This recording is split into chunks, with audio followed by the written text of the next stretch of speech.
From this conference, we are going to send very quick.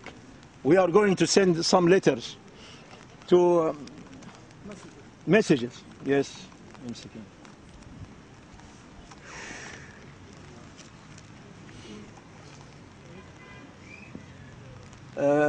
رسالة إلى شيخ الأزهر المصري، رسالة إلى الحكومة المصرية، رسالة إلى الحكومة الكويتية، والمفتي علي جمعة كمان.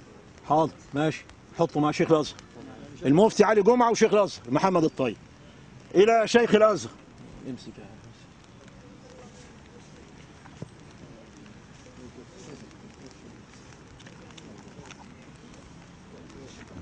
فين الشيخ الأزهر؟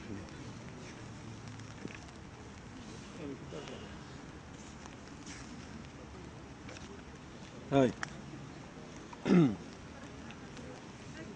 السلام عليكم يا شيخ الأزهر الشيخ محمد الطيب.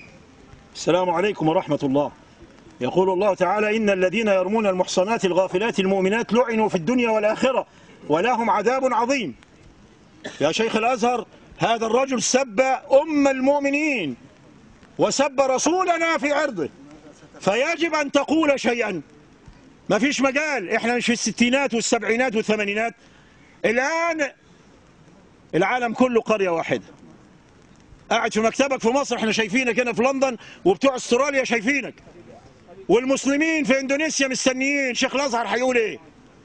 ياسر حبيب سب النبي في عرضه على الانترنت، رد عليه يا مولانا محمد الطيب يا شيخ الازهر. ما فعله ياسر حبيب هنا في بريطانيا لا يختلف عما فعله الأنبا بشوي ولا بشاوي في مصر. ياسر حبيب والأنبا بشاوي يطالبون بنفس المطالب. ياسر حبيب يقول: يجب طرد المسلمين وتحويل البلاد إلى بلاد شيعية. الكويت شيعية، البحرين شيعية، شرق السعودية شيعية، ويجب تحرير مكة والمدينة من أيدي النواصب. طيب ده كلام ايه؟ صاحبنا الشيعي. تعال للقسيس اللي في مصر، القس المصري بشاوي ولا بنشاوي ده يدعو إلى طرد المصريين المسلمين.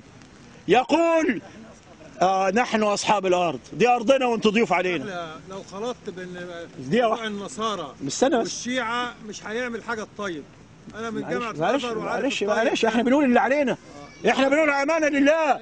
استنى بس، استناني بس، استنى يا أخي انتظر. أنا عايز أقول حاجة، الأخ نبهني دي. احنا لا تبع حكومة ولا حد ليه علينا سلطان، نحن عبيد لله، ولا نعمل لا لحزب ولا لجماعة. عشان ايه؟ اخليها كت قبل ما يجي واحد من هؤلاء المجرمين يقول لك فلان ده كان ايه وفلان ده جماعة ايه. لا احنا اخوان مسلمين ولا احنا سلفيين ولا جماعة تبليغ ولا ده، وان كنا نحترم كل الجماعات، لكن نحن نعمل لله لله لله، ونسأل الله الإخلاص في القول والعمل. ولا تغني ولا تنفعنا أموال الدنيا. هم بيشتروا شيوخ وعلماء بالفلوس. في علماء كثيرين اعتذروا نظرا لحساسية الموت. أختم. طيب شيخ الأزهر، هذه كلمات لكي تدرك أن ياسر حبيب لا يقل عن القسيس بشاوي ده. طيب إلى الحكومة المصرية، من المسؤول عن إعطاء قناة فدك الشيعية لياسر حبيب؟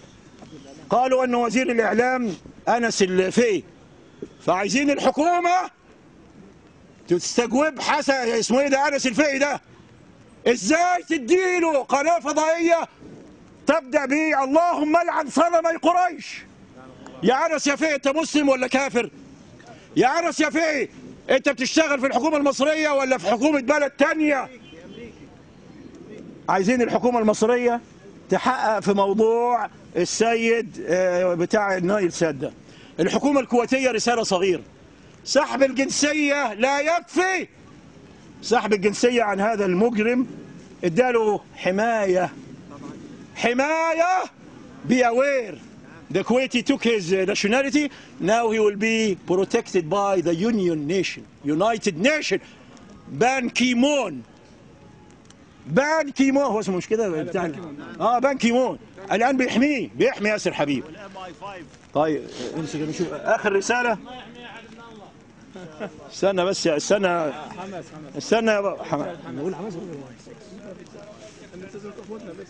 لا اخر حاجه دعاة التقريب. الى المشايخ المعممين الطيبين الحلوين اللي بيقولوا الوحده الوطنيه، الى جماعات التقريب بين المذهب الحق وبين الفرق الضاله.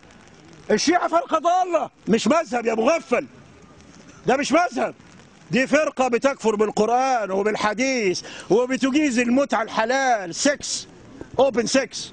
فبنقول لك بسهوله قوي ما حدش يشترينا بالفلوس، ما حدش يشترينا بالفلوس. بيستخدموا علماء سنة هنا في بريطانيا يعملوا لهم مؤتمرات ب100,000 و200,000، بيدوهم السيارات عشان ايه؟ يقعدوا معاهم على المنصة. يا راجل يا سني جنب الزنديق الشيعي. الزنديق الشيعي بيقول أبو بكر لعنه الله، وانت جنبه بتقول أبو بكر رضي الله عنه. يا حبيبي يا حبيبي، اشتروك بكام يا حبيبي؟ دفعوا لك كام؟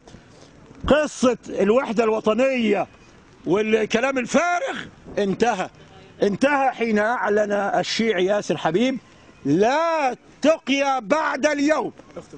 إذن أيها الإخوة الكرام، هذه رسائل مقتضبة، وسنواصل إن شاء الله سعينا الدؤوب نصرة لله رب العالمين ودفاعا عن عرض النبي محمد صلى الله عليه وسلم. وآخر دعوانا أن الحمد لله رب العالمين، والسلام عليكم ورحمة الله. الله أكبر. تكبير تكبير الله